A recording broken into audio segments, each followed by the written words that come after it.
Assalamualaikum warahmatullahi wabarakatuh. Selanjutnya saya akan membahas metode simplex. Metode simplex ini kita gunakan ketika variabelnya 2 maupun lebih dari 2. Metode simplex ini diperkenalkan pertama oleh Dantzig tahun 1947.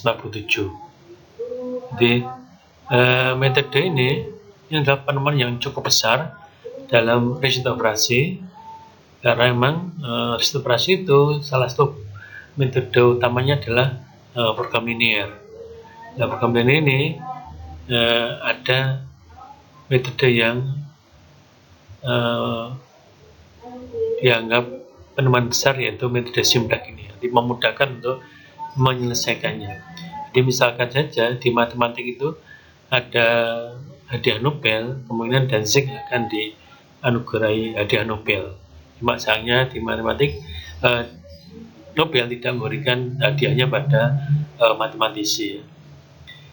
Jadi ide dari metode simplex oleh Dantzig ini adalah dia membawa geometris ke dalam aljabar. Definisi titik ekstrim dalam geometris akan dibawa ke definisi aljabar.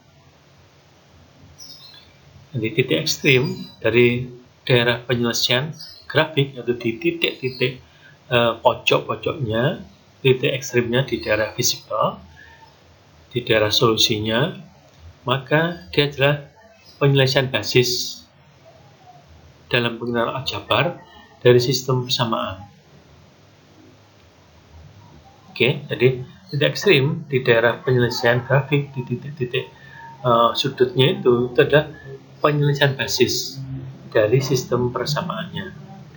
Nah, kita lihat bentuk umum dari program linear, yaitu memaksimalkan Z dengan Z-nya seperti itu, C1x1 sama dengan Cnxn, dan dengan syarat bahwa kendalanya adalah A11x1 sama dengan A1nxn sama dengan B1 sampai dengan BM. Jadi ada N variabel keputusan dan ada M kendala. Anda lihat, Anda perhatikan bahwa ada N variabel keputusan dan ada M kendala. Jadi lihat di bawahnya, di kendala itu adalah sistem persamaan linear dengan N variabel dan M persamaan atau kendala. Jadi ada N variabel dan M persamaan. Oke. N-nya lebih besar daripada M-nya ini ya. Oke, kita teruskan. Oke, dari dalam bentuk matriksnya seperti ini. A-nya matriks dengan ordo M kali N, X-nya vektor dengan elemen sampai N, dan B-nya juga vektor sampai M. Ini adalah bentuknya, kendalanya AX sama B, merupakan sistem persamaan linear ya dia. AX sama B dengan M persamaan dan N variabel. M persamaan dan N variabel, dan N lebih besar daripada M ini ya.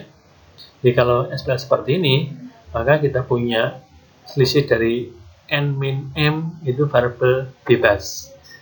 Variabel bebas kita beri nilai terserah kita, sehingga SPL seperti ini dengan variabel yang lebih banyak, maka dia punya banyak sekali penyelesaian ya. Kalau di dalam hal ini solusi basis, maka ada M variabel bukan 0, ini variabel basis, M variabel, berarti banyaknya variabel basis adalah sejumlah dengan banyaknya persamaan. Jadi kan persamaan tadi ada M, maka variabel bukan 0, tapi variabel basis itu sebanyak M. Sisanya N adalah variabel non basis. Variabel non basis ini akan diberi nilai 0. Kalau dalam aljabar linear elementer terutama, maka N min M ini variabel yang dinolkan di sini, maka dia adalah variabel bebas. Anda beri nilai bebas, maka akan punya solusi, dan variabel yang lain merupakan kombinasi dari variabel bebas ini ya. Oke. Jadi kalau di sini solusi basis adalah M-nya variabel basis itu tidak 0 dan sisanya variabel non basis adalah 0. Kalau dialih variabel non basis disebut dengan variabel bebas. Oke. Solusi basis visible adalah solusi basis yang nilainya non negatif. Solusi basis yang nilainya non negatif. 2. Solusi basis visible itu berdekatan. Ini ya, makna dari berdekatan. Jika semua kecuali satu dari variabel non basisnya sama. Artinya apa? Bahwa kalau dua solusi basis visible itu dianggap dekat, itu juga berbeda satu saja. Di variabel basisnya juga berbeda satu. Jadi kalau di variabel dikatakan di solusi A itu 1, 2, 3, 4 adalah variabel basisnya, mungkin di B itu 1, 2, 3, dan 5 itu variabel basisnya. Dan yang non basisnya juga demikian, selisih satu saja.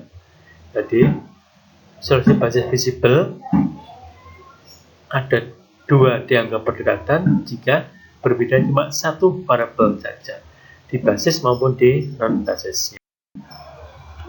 Oke, solusi basis visible itu akan pindah ke solusi basis visible yang di dekatnya dan yang lebih baik. Jadi ketika ada solusi basis visible, maka dia akan berubah ke solusi basis visible yang lain yang lebih baik dan di dekatnya. Artinya apa? Dia cuma berubah satu variabel basisnya berubah satu. Jadi variabel basisnya akan berubah menjadi non basis salah satu dan non basisnya akan menjadi variabel basis. Jadi berubah satu saja. Itu di solusi basis visible di dekatnya dan ini yang lebih baik maksudnya. Jadi satu variabel non basis akan menjadi variabel basis, lalu variabel basis akan menjadi variabel non basis. Nanti ada variabel yang masuk yaitu non basis menjadi basis dan variabel keluar yaitu variabel basis menjadi variabel non basis. Jumlah variabel non basis dalam solusi basis sama dengan jumlah derajat bebas dalam sistem persamaan. Jadi ini ya, di variabel bebasnya ada berapa banyak itu adalah derajat bebas dari sistem persamaan itu ya. Oke. Sehingga variabel basisnya pasti sebanyak berapa variabel basisnya ya sebanyak persamaannya. Gitu. Jadi jumlah variabel basis sama dengan jumlah persamaan tambahnya ada jumlah kendala fungsionalnya. Ingat, jumlah variabel basis sama dengan jumlah kendala fungsionalnya. Jika kendalanya 5, maka variabel basisnya cuma ada 5. Oke. Ciri-ciri solusi titik sudut yang layak. Nah, titik sudut tadi titik ekstrim tadi ya. Solusi basis tadi. Solusi basis visible, ya kan? Ciri-ciri solusi titik sudut yang layak adalah visible, berarti ini adalah solusi basis visible. Ciri-cirinya adalah yang pertama, kalau solusi optimalnya 1, maka dia adalah solusi titik sudut yang layak. Oke. Kalau cuma 1, ya dia berarti solusi titik sudut yang layak atau solusi basis yang visible. Kalau solusinya banyak, ada banyak solusi, maka minimal ada 2 solusi titik sudut yang layak berdekatan. Jadi kalau ada banyak solusi, maka minimal ada 2 solusi titik sudut layak berdekatan. Artinya apa? Kalau 2 solusi, ada banyak solusi, maka minimal ada 2 dan dia adalah titik sudut solusi basis dan dia berdekatan. Jadi, layak, ya, solusi ini yang layak. Kalau jumlah solusi titik sudutnya layak, bisa ada solusi, bisa juga tidak ada solusi, bisa ada solusi, bisa solusinya ada tak berhingga banyaknya. Yang kedua tadi adalah solusi titik sudut ada berhingga. Jadi solusi basis visible-nya adalah berhingga. Itu poin yang kedua. Poin yang ketiga, solusi titik sudut layak tak punya solusi titik sudut lain yang lebih baik. Dalam nilai Z-nya maka dia optimal. Maksudnya adalah kalau kita punya solusi basis visible, dia layak. tetapi dia nggak punya solusi basis visible yang di dekatnya yang lebih baik, maka dia sudah optimal. Kenapa? Karena dia akan mencari solusi di dekatnya yang lebih baik. Kalau nggak ada ya, dia berhenti dan dia adalah solusi yang optimal. Oke. Ini garis besar metode Simplex ada seperti ini. Langkah awal adalah solusi titik sudut layak. Dalam hal ini adalah solusi basis visible ini awal. Jadi kita punya solusi basis visible awal. Ini ya. Kemudian bagaimana menentukannya? Nah, nanti kita lihat. Gitu ya. Kemudian langkah iterasi setelah kita punya solusi basis awal yang visible, maka kita akan melakukan langkah iterasi. Kita akan mencari solusi berikutnya, gitu ya. Maksudnya adalah dia akan pindah dari solusi titik sudut layak yang berdekatan dan yang lebih baik. Jadi langkah iterasi adalah kalau dia sudah punya solusi yang layak, solusi basis yang layak, maka dia akan iterasi adalah dia akan mencari solusi basis yang layak atau solusi titik sudut yang layak berikutnya di dekatnya dan yang lebih baik. Dia akan nanti, kalau misalnya saja A adalah solusi titik sudut layak awal, maka di dekatnya dia akan mencari ada nggak tetangganya yang lebih baik. Maksudnya titik sudut layak yang lebih baik lagi. Kalau ada, maka dia pindah ke sana. Misalkan B. Dari B, dia akan mencari lagi ada nggak titik sudut layak yang lain di dekatnya yang lebih baik. Kalau ada, dia akan pindah lagi. Misalkan C. Gitu ya. C, dia akan mencari juga apakah ada titik sudut layak lain yang lebih baik. Kalau tidak ada, maka dia berhenti dan dia adalah optimal di situ. Itu maksudnya dari langkah iterasi. Nah, di sini artinya apa? Ketika dia pindah ke titik sudut berikutnya yang lebih baik, maka nanti ada pertukaran. Ada variabel basis yang menjadi non basis, yaitu disebut dengan variabel keluar. Ada variabel non basis menjadi variabel basis, ya, itu disebut dengan variabel basis baru atau variabel masuk. Gitu ya. Nanti cara nukarnya gimana? Nanti ada metode, ada caranya. Uji optimalitas. Uji optimalitas adalah dia akan mencari titik sudut yang di dekatnya dan lebih baik. Kalau ada, maka dia akan terus.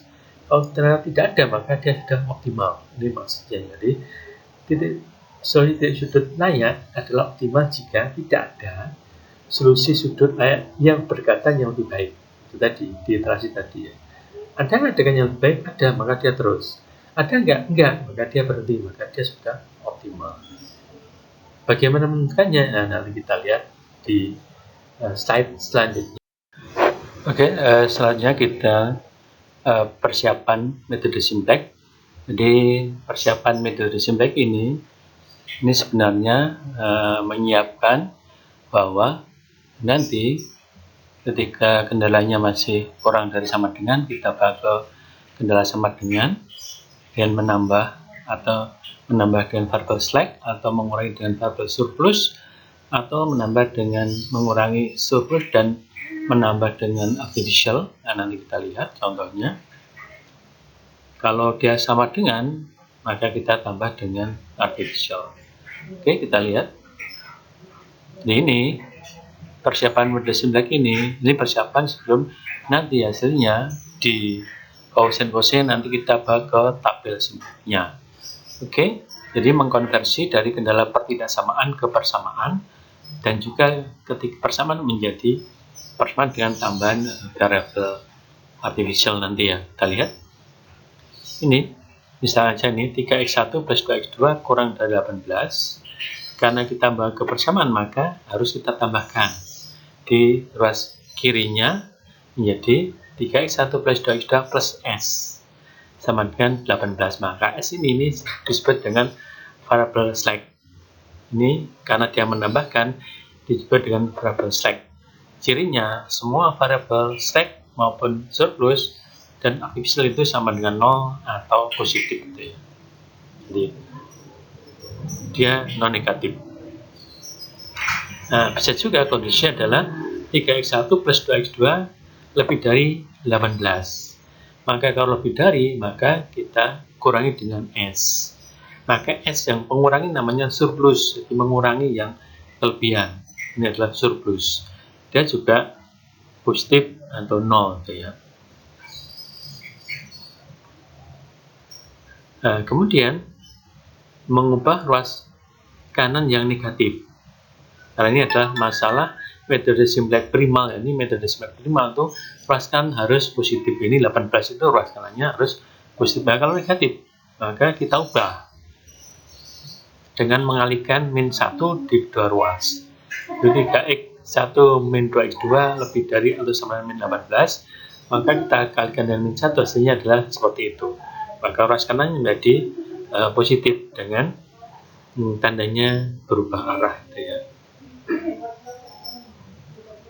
Kemudian mengubah kendala persamaan. Nah, di sini Anda lihat kan seakan-akan di atas itu kalau bukan persamaan diubah menjadi persamaan. Nah, kalau sudah persamaan, nah di sini idenya Anda lihat bahwa ketika kendala persamaan, maka sebenarnya nanti Anda masih ingat di slide sebelumnya bahwa banyaknya solusi basis adalah yang visible ini adalah banyaknya solusi basis yang visible adalah sebanyak banyaknya kendala. Kalau kendala ada M, maka variabel basisnya juga ada M. Pasti, ya, pasti. Kendala ada 4, maka variabel basis juga ada 4. Sesuai dengan kendalanya. Nah, kalau kendala persamaan, di sini persoalannya adalah, jadi logikanya atau mudahnya adalah setiap kendala dia punya wakil solusi. Kendalanya ada M, maka setiap kendala ada wakil solusi. Nah, yang menjadi wakil solusi adalah variable slack dan artificial. Itu saja. Sehingga kalau kendalanya persamaan, maka dia nggak punya solusi awal. Yang visible nggak punya. Kenapa? Kan sudah sama dengan, nggak ada ditambah dengan variabel. Nah, karena itu, di kendala yang sama dengan, kita dapat dengan variabel dummy atau artificial, atau kadang ditulis D itu dummy, kadang R atau artificial itu R, gitu ya. Jadi, variabel dummy atau variabel buatan atau variabel boneka. Dia, Anda lihat di situ, 3x1 plus 2x2 sama dengan 18. Ketika ditambah D, juga tetap 18. Jadi, D-nya bernilai berapa? D harus bernilai 0 di iterasi yang terakhir. Kalau di awal, nggak ada masalah D-nya bernilai berapa. Gitu ya. Tapi di iterasi akhir, D harus 0. Kalau tidak 0, maka Anda nggak punya solusi. Di syarat variabel dummy adalah dia positif atau 0. Di iterasi dia bisa 0, bisa positif balik. Di akhir harus 0. Kalau nggak 0, maka kendala itu tidak terpenuhi. Ya kan? Sudah sama dengan ditambah tetap sama dengan, maka dia harus 0. Jadi sebenarnya setiap kendala itu harus ada wakil solusi. Wakil solusi adalah variabel basis awal adalah pertama bisa variabel slack, kedua bisa variabel dummy. Kalau surplus bisa nggak? Dia nggak bisa menjadi solusi awal sebenarnya. Kenapa? Solusi awal itu variabel keputusan yaitu x1, x2 dalam hal ini, maka dia bernilai 0. Anda lihat di persamaan yang pertama, 3x1 plus 2x2 kurang dari sama dengan 18. Kalau ditambah S menjadi 3x1 plus 2x2 plus S sama dengan 18. Kalau x1, x2 0, maka S sama dengan 18. Oke. Nggak ada masalah. Yang kedua Anda lihat. 3x1 plus 2x2 lebih dari sama dengan 18. Kemudian kita bahas sama dengan menjadi 3x1 plus 2x2 min S sama dengan 18. Kalau x1, x2 0, maka S sama dengan min 18. Itu tidak boleh terjadi. Karena ruas kanan harus positif Dan solusi, Anda lihat di situ, variabel surplus harus positif atau 0. Padahal di sini tadi, S sama dengan min 18, maka itu tidak boleh terjadi. Maka nanti ketika ada surplus, pasti ditambah dengan dummy. Ini ingatnya adalah metode simplex yang primal. Kalau nanti yang dual, beda lagi. Oke, jadi ketika ada surplus, ada variabel dummy. Ketika slack, dia sendiri. Ketika sama dengan, dia pakai dummy juga. Anda lihat di situ, 3x1 plus 2x2 min S sama dengan 18. Tadi kalau x1, x2 0, maka S sama dengan 18. Tidak boleh terjadi, maka tambahkan dengan dummy. Maka ini maknanya adalah bahwa D dummy sama dengan 18. S-nya sama dengan 0. Jadi x1 0, x2 0, S-nya juga 0, maka D sama dengan 18. Jadi kalau di situ berarti di persamaan yang terakhir, maka solusi awalnya D adalah termasuk variabel basis awal, ya, D, dan slack surplus tidak masuk. Ini adalah persiapan simplex. Anda lihat di situ, setiap kendala punya wakil solusi. Setiap kendala harus ada wakil solusi. Bisa slack, bisa dummy. Kalau ada surplus pasti ditambah dengan dummy. Oke. Gitu. Variabel S bernilai negatif, maka S variabel dari itu solusi basis non visible. Maka itu yang tidak kita kehendaki. Maka ditambah dengan dummy, sehingga nanti solusinya adalah dummy, yaitu bukan yang S bernilai negatif. Oke. Nah, ini dalam bentuk tabel. Dalam bentuk tabel nanti, ini ada beberapa yang koefisien yang dibutuhkan. Kita lihat, metode simplex dalam bentuk tabel ini, dia adalah ekuivalen dengan bentuk aljabarnya. Jadi aljabar yang tadi, SPL-nya tadi itu akan kita bawa ke bentuk tabelnya, tabel simplex. Informasi yang harus dicatat di sana, atau koefisien atau isian-isian yang ada di sana adalah, yang pertama, koefisien dari variabelnya. Yang kedua, konstanta pada ruas kanan persamaan. Ini ruas kanannya, B-nya itu ya, atau sumber dayanya. Jadi koefisien variabelnya, kemudian ruas kanannya, kemudian variabel basis yang muncul dalam persamaan. Ini harus ada. Ini adalah tabelnya, Anda lihat. Di baris pertama adalah variabel basis. Ada Z, itu Z adalah fungsi tujuannya, dan S1 itu slack sama dengan SD, kemudian ada RJ. RJ bisa baca ini adalah, bisa juga diganti dengan D. R maksudnya artificial, kalau D adalah dummy, sama-sama. Kemudian di kolom kedua adalah nomor persamaan. Nah, yang kedua ini biasa Anda hilangkan, nggak ada masalah. Tapi ada juga nggak apa-apa, karena ini untuk mempermudah. Ya bukan, maksudnya adalah S1 itu di persamaan yang pertama, SD adalah di persamaan ke D, dan seterusnya. Jadi S1 mewakili solusi basis variabel basis yang mewakili persamaan yang pertama. SD adalah variabel basis yang mewakili persamaan yang gede. Itu oke.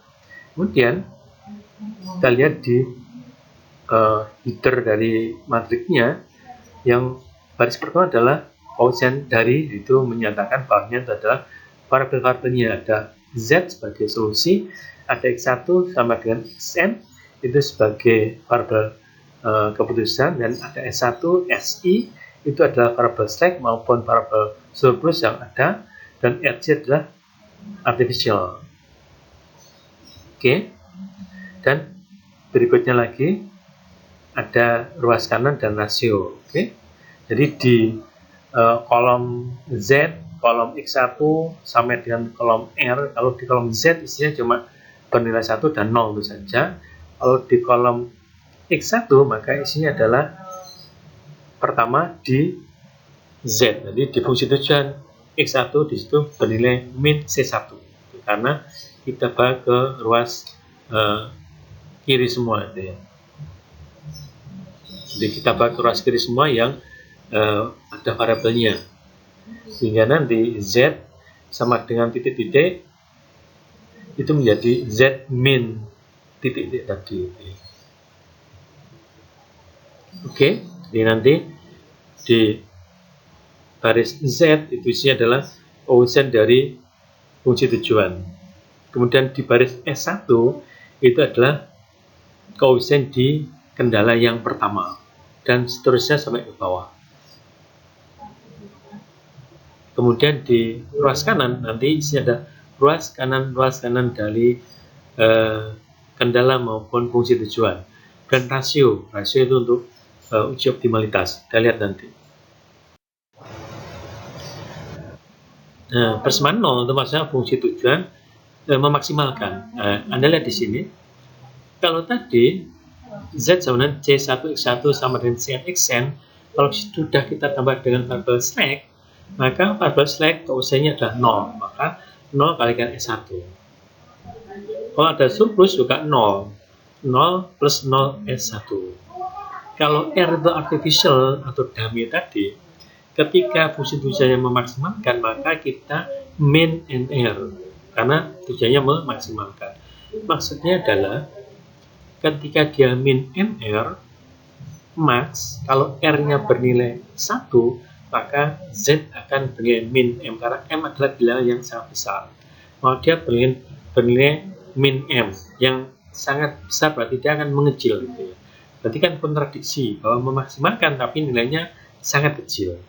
Karena itu R pasti logikanya di iterasi awal dia ada nilainya, nanti di tabel Sinback dia akan dinolkan, karena variabel basis itu koefisien di fungsi tujuan adalah 0, maka dia pasti dinolkan dengan substitusi ya. Tapi nanti, jadi maksudnya min M ini artinya kalau R-nya punya nilai, pasti Z-nya sangat kecil, padahal kita memaksimalkan, maka dengan itu maka R akan cepat untuk dibuang ya. Dia cepat untuk menjadi variabel non basis. Sehingga kalau kita meminimalkan Z, maka plus MR, karena meminimalkan, tapi ketika R-nya bernilai positif, maka bernilai 1, maka dia akan sangat besar, jadi kontradiksi. Ini adalah Z sama dengan C1x1 dan seterusnya plus 0S1 sama dengan min MRJ. Maka kita bawa ke ruas kiri semuanya menjadi seperti ini. Z min C1x1 min C2x2 dan seterusnya. Min 0S1 plus MR sama dengan 0. Anda lihat, Z sama dengan 0. Tapi ketika ada R, nanti R-nya koefisiennya juga harus 0, karena dia adalah variabel basis harus 0. Maka kita substitusi, tapi nanti itu variabel slack dan surplus sebanyak I misalnya saja, dan variabel slacknya itu 1 sampai D misalkan saja itu ya, D sebagai basis itu ya. Maka sisanya tadi kalau kemudian I, maka R-nya mewakili surplus nanti ya. Jadi banyak R itu sebanyak variabel surplus, karena R itu ada di kendala ketika kita sudah berikan Sinback, kita kurangi dengan surplus, maka nilainya negatif, maka dengan R maka dia menjadi solusinya. Jadi solusi awalnya tidak negatif lagi. Oke, itu ya, D1 sampai dengan SI itu variabel surplus itu ya. Dan nanti berarti R-nya sebanyak D plus 1 sama dengan SI itu sebanyak, R-nya sebanyak itu juga. Jadi, ini tapi ini diberi notasi lain, yaitu R1 sama dengan RJ itu ya. Dummy atau artificial atau buatan sebanyak J. Memang R bisa lebih banyak daripada surplus, tapi minimal sebanyak surplusnya. Karena kalau kendalanya ada yang sama dengan, maka dia pasti R sendiri yang muncul tanpa variabel surplus. M adalah bilangan yang besar. Jadi M itu sebenarnya bilangan yang besar penalti ya. Jadi misalnya aja 3 plus M itu 3-nya tidak bermakna. Kenapa? Karena M itu bilangan yang sangat besar, itu dominan arogansia bahwa M itu miliar. Jadi kalau 3 plus M, 3 plus 1 miliar, berarti kan 3 itu nggak bermakna. Oke, ilustrasi, untuk ilustrasi metode simpleknya, kita lihat, kita punya persoalan, model program linearnya adalah seperti ini, memaksimumkan Z dengan Z sama dengan 3x1 plus 5x2. Ini fungsi tujuannya, dan kendalanya x1-nya kurang dari sama dengan 4. x2-nya, kendala berikutnya 2x2 kurang dari sama dengan 12. Kendala berikutnya 3x1 plus 2x2 kurang dari sama dengan 18. Kendala berikutnya, kendala tanda x1, x2 lebih dari sama dengan 0. Ini adalah persoalan yang akan kita selesaikan dengan metode simplek. Bisa nggak diselesaikan dengan metode dengan gambar? Iya, karena karena variabelnya cuma 2, ya bisa. Nah, mengapa ini dipakai dua variabel? Karena untuk mempermudah saja kita ilustrasikan metode simplek dengan mudah. Prosedur metode simplek, penentuan solusi awal. Nah, bagaimana cara menentukan solusi awal? Nah, nanti kita gunakan persiapan simplek. Dengan persiapan simplek kita akan punya solusi awal. Kalau sudah punya solusi, kita akan optimal nggak itu? Kita lakukan uji optimalitas. Artinya bahwa kita punya solusi, kita uji. Oh, dia optimal, ya berhenti. Kalau belum, ya kita teruskan langkahnya. Karena memang belum optimal. Jadi selalu saja ketika kita punya solusi, pasti kita uji optimalitas dari solusi tersebut. Optimal enggak? Kemudian iterasi, maksudnya iterasi adalah ketika belum optimal, maka kita ubah solusinya menjadi solusi yang lebih baik. Maka kita lakukan iterasi yang tadi itu, yaitu ada variabel yang basis yang keluar dan ada variabel non basis yang akan masuk menggantikan variabel basis tadi. Nah, langkah 2 dan 3 ini kita ulang-ulang sampai kita dapat solusi yang optimal, yaitu ketika tidak ada solusi yang lebih baik. Oke, nah kita langkah awal menentukan solusi basis visible awal atau solusi basis layak awal dengan memasukkan variabel slack. Nah, dengan persiapan simplek tadi. Nah, x1 kurang dari 4, maka kita sama dengan S1 slack sama dengan 4, maka S menjadi wakil solusi untuk kendala yang pertama. Berikutnya juga muncul S2, maka S2 adalah wakil solusi untuk kendala yang kedua. Dan yang ketiga muncul S3, maka dia adalah wakil solusi untuk kendala yang ketiga. Jadi kan ada 3 kendala, berarti ada 3 solusi basis awal, yaitu S1, S2, dan S3. Di slide sebelumnya bahwa solusi basis adalah tidak 0, yang non basis dia 0. Maka di kendala yang pertama, karena wakilnya S1 solusi basisnya, maka X1 bukan solusi basis, maka dia berikan 0, sehingga S1 sama dengan 4. Kendala kedua juga demikian. Kendala kedua, solusi basisnya adalah S2, maka X2 bukan basis, berarti dia adalah non basis, maka dia juga 0, maka X2 sama dengan 12. Di S3 juga sama, di kendala ketiga, maka S3 adalah wakil solusi untuk kendala ketiga, maka yang lainnya itu X1, X2 dia non basis, maka dia juga 0, sehingga S3 sama dengan 8. Sehingga kita punya solusi awal basis yang visible adalah S1, S2, S3 dengan nilai S1 nya 4, S2 nya 12, S3 nya 18. Nah, kita punya bentuk Z-nya seperti itu ya. Z min 3x1, ini kita pakai ruas kiri semua. Nah, terus tadi Anda lihat di situ loh, S0, S1 kok itu plus. Nah, kalau yang 0 itu Anda beri tanda plus boleh, Anda beri tanda min juga boleh, karena 0 tidak bermakna plus dan min untuk 0 itu. Jadi dia bisa min 0S1 bisa plus 0S1. Anda lihat Z nilainya adalah berapa? 0 nilainya. Kenapa? Di solusi awal X1 itu non basis dan nilai 0. X2 juga 0. Oke. Dan S1 itu 4, tapi koefisiennya 0, maka dia juga 0. S2 12, tapi koefisiennya 0, dia juga 0. S3 18, koefisiennya juga 0, maka dia juga 0. Maka Z, solusi awal Z sama dengan 0. Ini ya.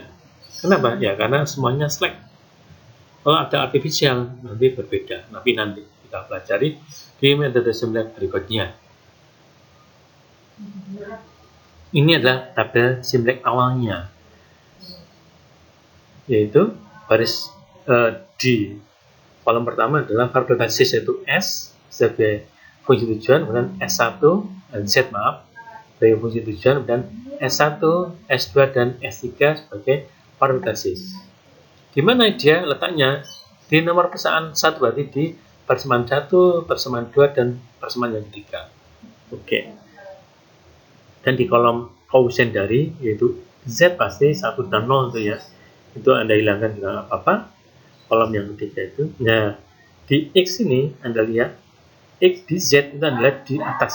Di atas tabel ada Z min 3X1, maka dia min 3. Min 3 mm itu Anda lihat dari Z itu ya, di atas tabel itu ada Z min 3X1, min 5X2, dan seterusnya sampai 0 ya. Maka X1 min 3, X2 min 5, S1 0, S2 0, S3 0, dan ruas kanannya juga 0. Kemudian di berikutnya di X1, di kolom X1 di baris S1, maka ketemu 1 itu di kendala yang pertama. X1 koefisiennya adalah 1. Oke. Di kendala kedua, X1-nya nggak ada, maka dia 0. Di kendala ketiga, di S3, di baris S3 itu koefisiennya adalah 3, maka dia 1, 0, 3. Dan juga untuk X2. Di kendala 1 nggak ada, dia 0. Di kendala 2 itu 2. Di kendala 3 itu juga 2, maka 0, 2, 2. Nah, Anda lihat di sini. Ketika di kolom S1, S1 adalah variabel basis. Maka S1 di kolom dan S1 di baris ketemu, maka dia bernilai 1. Di atasnya 0, di bawahnya juga 0. Karena dia adalah variabel basis. Kemudian sama dengan kolom S2. S2 di kolom S2 ketemu dengan di baris S2 adalah 1. Maka di atasnya itu 0, di bawahnya juga 0. Kenapa? Karena dia basis. Jadi basis itu di Z dia 0 koefisiennya. Oke. Dan di kendala dia adalah identitas. Itu 1 ketemu S1 ketemu S1 ketemu S11, yang lainnya 0. Atas bawahnya 0. S2 ketemu S2 1, yang atas bawahnya juga 0. S3 ketemu S3 1, yang atasnya juga 0. Ruas kanan, nah ini kita ambil dari kendala, yaitu Z-nya 0, dan dia kendala pertama ada 4, kendala kedua 12, kendala ketiga adalah 18. Ini adalah koefisien, ini adalah tabel Simulek awal, isinya adalah hanya koefisien saja. Optimal belum? Nah, ini pertanyaannya. Sebenarnya kalau dari sini optimal belum, ya jelas belum optimal. Kenapa? Anda lihat di situ, di Z, di fungsi tujuan di Z, oke, di Z, koefisien dari variabel non basisnya adalah X1 dan X2. Kalau memaksimalkan, oke, dan dia sudah positif, maka dia sudah optimal. Kalau masih ada yang negatif, berarti dia belum optimal. Masih ada? Iya, jelas. Karena X1 nilainya min 3, koefisien di Z-nya, X2 nilainya min 5. Di Z-nya dia bernilai min 5, koefisien di Z-nya. Maka ini maknanya belum optimal. Kalau belum optimal, maka pasti ada variabel yang akan masuk atau non basis menjadi variabel basis. Oke. Kalau lihat dari sini, kalau tadi Z sama dengan 3X1 plus 5X2. Secara logika, ketika X1 saya naikkan 1 unit, maka Z-nya bernilai 3 kan, 3 kali 1 kan 3. Kalau X2 saya naikkan 1 unit, maka dia bernilai 5 kali 1 berarti 5, maka Z-nya 5. Maka naiknya Z itu cepat ketika koefisiennya lebih besar, atau kalau di sini yang paling negatif. Nah, sehingga nanti kita punya aturan ketika belum optimal, maka ada variabel yang masuk. Dan variabel masuk itu adalah variabel yang non basis dengan koefisien di fungsi-fungsinya yang paling negatif. Di situ ada min 3 dan ada min 5, maka yang min 5 adalah yang paling negatif, maka X2 menjadi variabel yang akan masuk. Yang keluar siapa? Yang keluar nanti adalah bisa S1, bisa S2, bisa S3. Oke? Ini. Dimana solusi basis visible awal? Nah, sekarang pertanyaan, mana solusi basis visible yang awal?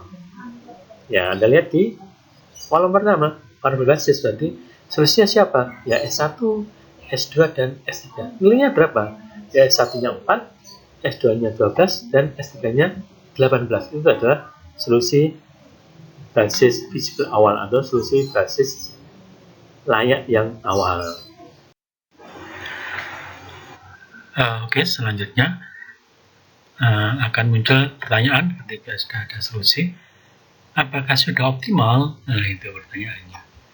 Ketika kita sudah punya solusi, nah, kita lakukan uji optimalitas agar kita tahu bahwa solusinya itu memang sudah optimal atau belum gitu. Solusi basis visible itu optimal jika dan hanya jika untuk setiap koefisien pada fungsi tujuan itu nilainya 0 atau positif. Nah, ini untuk kasus ketika memaksimalkan.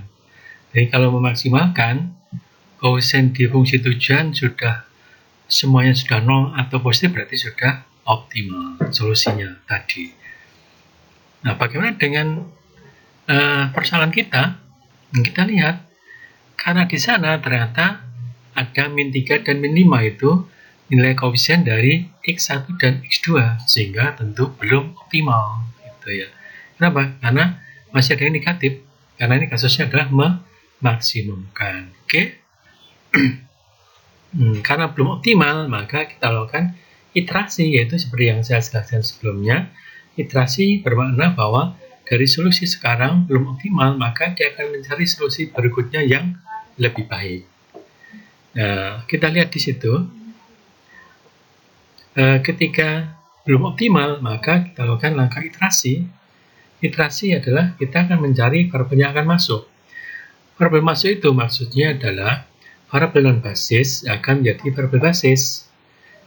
Nah, kita tahu bahwa variabel non basis itu di persoalan kita sekarang ini adalah X1 dan X2. Dan X1 nilai koefisiennya adalah min 3, sedangkan X2 adalah min 5. Nah, variabel masuk adalah variabel dengan koefisien paling negatif pada fungsi tujuan. Kenapa paling negatif?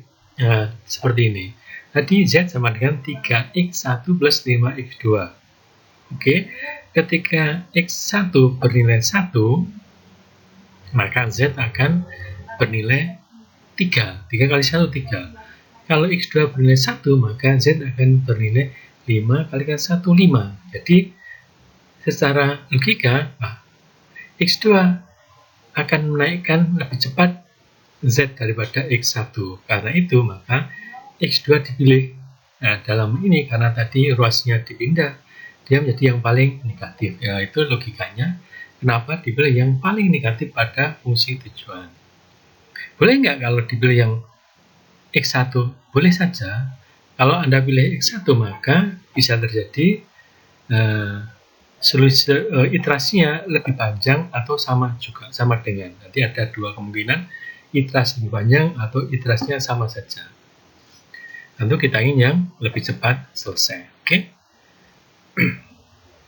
Maka karena kita sudah memilih tadi yang paling negatif yaitu X2, maka kita punya kolom pivot, kolom poros, yaitu tempatnya kolomnya X2. Maka dia adalah kolom pivot. Ingat di aljabar linear elementer, pivot atau poros adalah tempat kita melakukan OBE. Pusat atau as dari OBE-nya itu adalah di elemen pivotnya. Ini kolom pivotnya. Oke. Nah, kita lihat karena X2 adalah koefisiennya -5, maka dia menjadi variabel basis baru. Maksudnya, dia adalah variabel non basis, kemudian akan menjadi variabel basis. Maka dia adalah variabel basis baru, atau disebut dengan variabel masuk. Kemudian, karena ada variabel masuk, maka variabel basis menjadi banyak, maka harus ada yang keluar. Variabel mana yang keluar? Nah, kita lihat bagaimana kriterianya.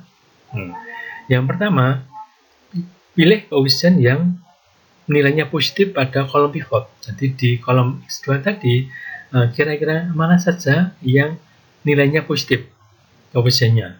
Nah, itu yang kita pilih dulu.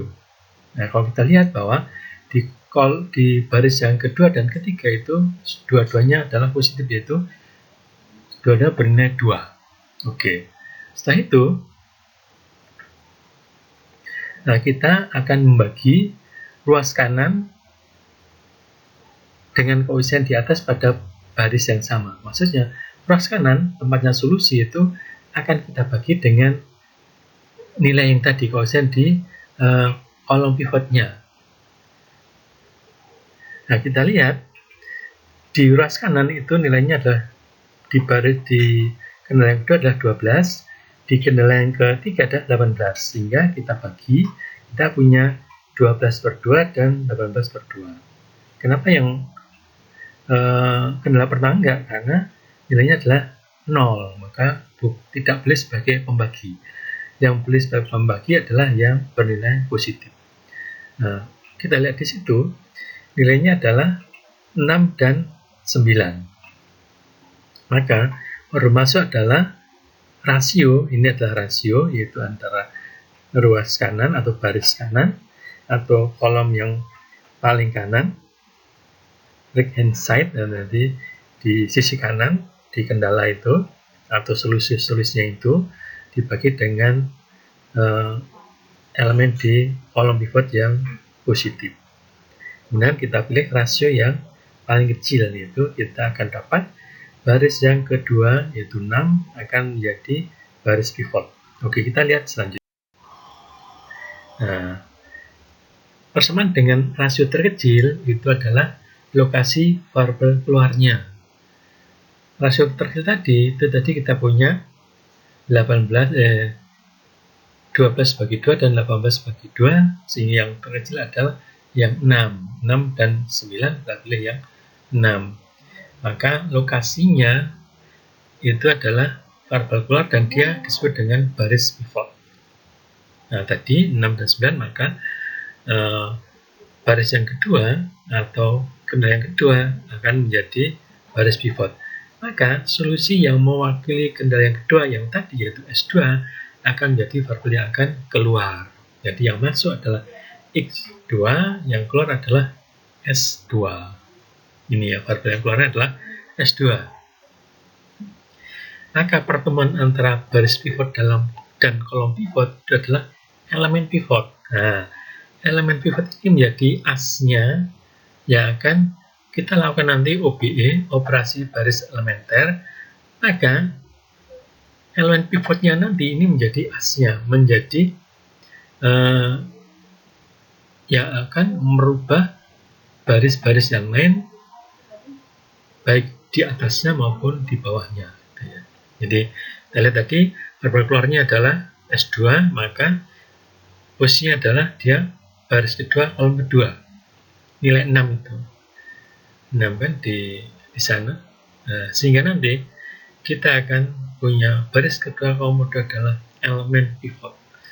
Di atas itu ya, di kolom pivot, di kolom pivot tadi nilainya adalah 0, 2, dan 2. Yang di atas lagi adalah -5, maka yang tempatnya elemen pivot dia menjadi 1. Dan di atasnya elemen pivot kita ubah menjadi 0. Di bawahnya elemen pivot kita ubah menjadi 0 juga. Jadi di baris di atas elemen pivot kita jadikan 0, baris di bawah elemen pivot kita jadikan 0 juga. Dia sendiri elemen pivot harus menjadi 1.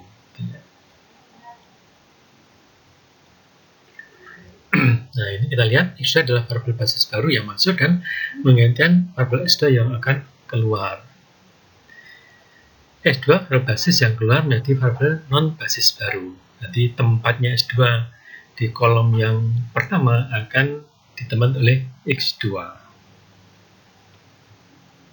Pivotnya adalah 2. Jadi elemen pivotnya adalah 2. Menentukan solusi basis visible baru. Nanti kita akan melakukan operasi baris elementer sehingga kita akan punya baris-baris baru gitu ya. Dengan operasi baris elementer, yaitu elemen pivot yang menjadi 1. Jadi elemen pivot akan kita bagi dengan nilainya dia sendiri, sehingga tadi kan 2, maka 2 dibagi dengan 2 menjadi 1, maka dalam satu baris tadi akan dibagi 2 semuanya. Dan atasnya akan kita jadikan 0, atasnya elemen pivot, bawahnya juga akan jadi 0. Dan menggunakan operasi baris elementer. Nah, nanti kita menentukan solusi basis visible baru itu dengan membuat tabel Simtek yang baru dengan menggunakan eliminasi Gauss-Jordan. Nilai pivot akan diubah menjadi 1, nilai koefisien yang lain pada kolom pivot diubah menjadi 0. Yang tadi kan 2, dia menjadi 1, bawahnya lagi 2 harus jadi 0 dengan menggunakan 1 tadi atau 2 tadi di elemen pivot. Atasnya sudah 0, ya tidak berubah. Atas lagi min 5, maka min 5 harus jadi 0 menggunakan elemen pivot baik 1 maupun 2 bisa.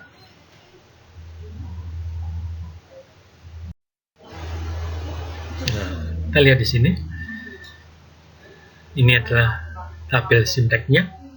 Maka pertemuan antara S2 dan X2 adalah elemen pivot. Dia akan menjadi 1 nilainya. Oke. Dengan UBE. Jadi yang pertemuan S2 X2 itu menjadi 1 dengan kita bagi dengan 2. Di 2 dibagi 2 menjadi 1, sehingga di baris itu tinggal di kolom S2 menjadi setengah dia. Terus di ruas kanan menjadi 6. Oke. Terus bawahnya 2, dia menjadi 0. Atasnya 2 sudah 0, tidak berubah, di baris itu tidak berubah, di baris S1 tidak berubah, baris E2 berubah karena di bawah elemen pivot 2 menjadi 0 dengan UBI. Dengan di bawahnya elemen pivot kita ubah jadi 0, maka satu baris akan berubah. Dan juga di baris Z min 5 akan kita ubah menjadi 0 juga. Sehingga nanti di kolom X2 itu X2 ketemu dengan S2 yang sudah dengan X2, itu X2 ketemu dengan X2 akan menjadi 1. Di atasnya akan 0 semua, di bawahnya juga 0 semua. Nah, ini. Dengan UBE maka di baris di kolom X dia menjadi ketemu X2 ketemu dengan X2 menjadi 1, di atas dan bawahnya akan kita ubah menjadi 0. Sehingga kita punya solusi baru. Yang mana solusinya? Solusinya adalah S1 sama dengan 4, X2 sama dengan 6, S3 sama dengan 6, dan Z sama dengan 30. Nah, pertanyaan akan muncul lagi. Ini adalah kita punya solusi baru. Oke, karena kita punya solusi baru, maka pertanyaan adalah apakah dia sudah optimal? Pertanyaan itu akan kita ulang kembali. Ya, apakah solusi basis visible ini, yaitu S1 4, X2 6, S3 6 itu optimal? Nah, kita lihat lagi di Z lagi. Di fungsi tujuan, ada nggak koefisien yang bernilai negatif? Ternyata ada, yaitu X1. Maka X1 akan menjadi variabel yang akan masuk. Kemudian di kolom X1 menjadi kolom pivot. Dia akan menjadi pembagi dari ruas kanan. Di ruas kanan ada 4 akan dibagi dengan 1, kita punya 4, terus 6 dibagi dengan 3, kita punya 2, maka yang di baris S2 itu 4, di baris S3 itu 2, maka yang paling kecil adalah baris S3, maka S3 menjadi variabel yang akan keluar. X1 masuk, S3 yang keluar, maka pertemuan S3 dan X1 nilai 3 itu akan menjadi 1. Di atasnya, karena di X2 itu sudah 0, maka dia nggak berubah. Di baris S131 dia harus menjadi 0. Sehingga yang lain akan ikut berubah.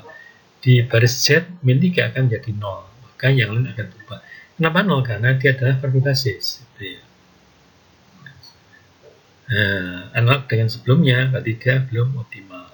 Yaitu ada min 3, sehingga dengan cara yang sama, hasilnya akan dapat diperoleh pada tabel berikutnya ini. Ini tabel berikutnya. Yaitu, pertemuan antara X1 dan X1 itu 1 dan atasnya ada 0. Kita lihat lagi. Kita punya solusi baru yaitu S1-nya 2, X2-nya 6, X1-nya 2. Z-nya berapa? Z-nya adalah 36. Kita perlu menghitung? Enggak. Ini sudah dihitung dengan UB, kita sudah menghitung semuanya sebenarnya. Kita lihat di situ solusi barunya. Nah, ini pertanyaan, apa sudah optimal? Nah, kita lihat lagi. Di Z, apakah ada yang bernilai negatif? Ternyata nilai adalah positif dan 0. Berarti sudah optimal. Nah, ini adalah solusinya. Solusi optimalnya X1, X2, S1, S2, S3 adalah 22, 2, 0, 0.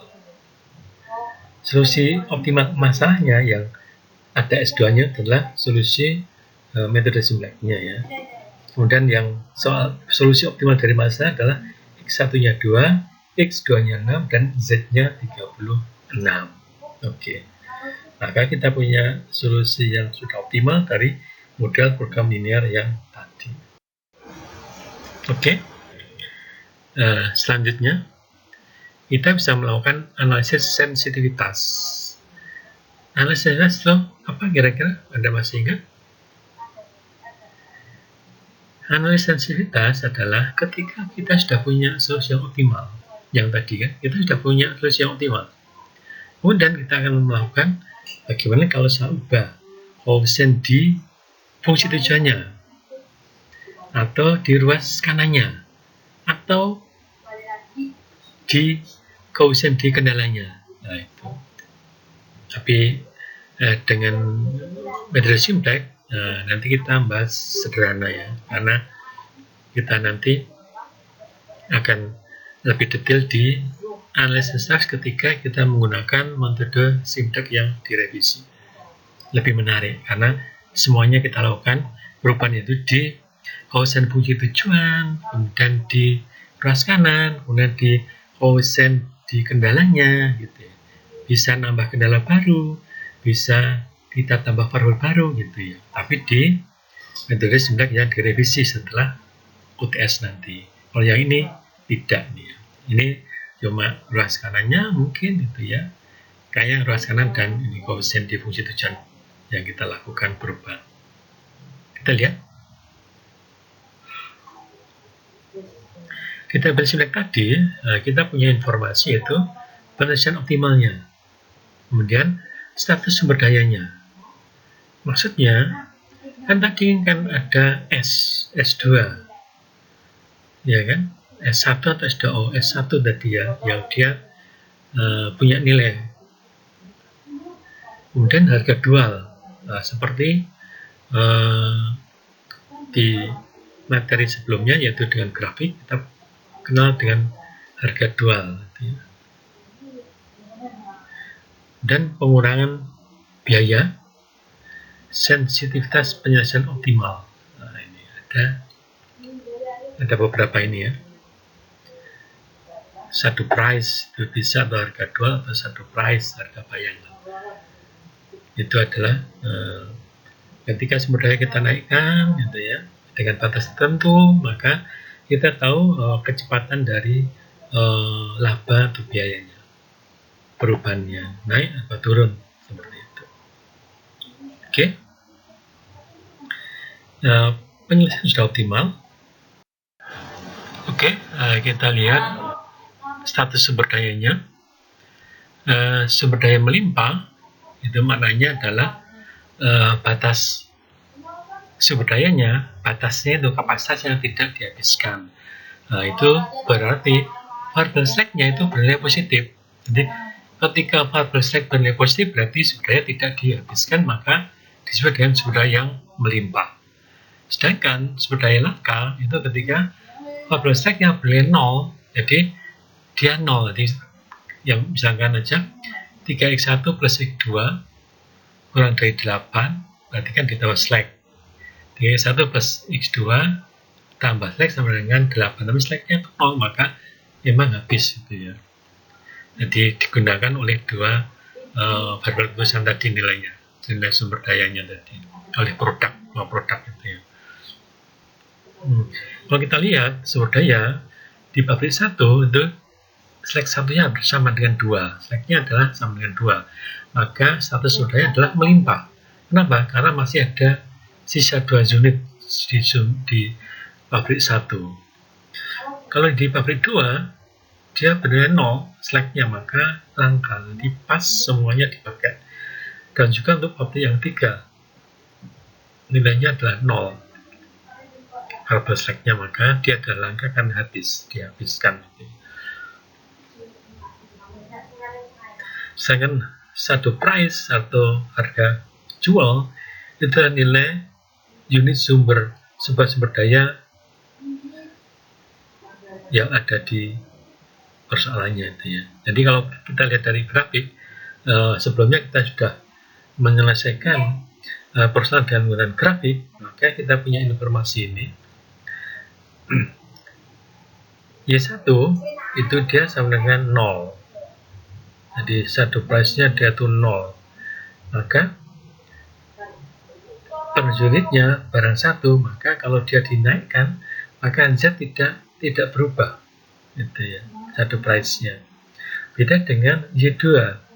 Kalau Y2 kita naikkan 1 unit di pabrik 2, maka Z akan naik 3/2 ribu dolar.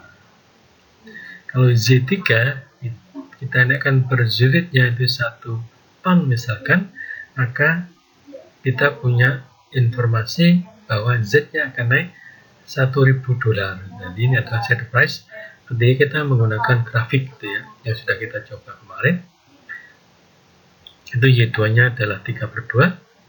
Itu adalah kecepatan perubahan nilai fungsi tujuan atau Z terhadap satu satuan ketika sumber daya di pabrik 2 dinaikkan maupun diturunkan. Dan juga untuk yang Z3 itu satu price atau harga jual atau harga bayangannya. Kalau kita lihat ketika kita menggunakan tabel Simplek, kita lihat tabel kita lihat kalau kita gunakan tabel Simplek, kita lihat dari tabel Simplek yang sudah optimal, di baris Z itu karena S1 adalah variabel basis, maka dia bernilai 0. S2 dan S3 bukan variabel basis, dia bernilai positif. Oke, nah di situ Anda lihat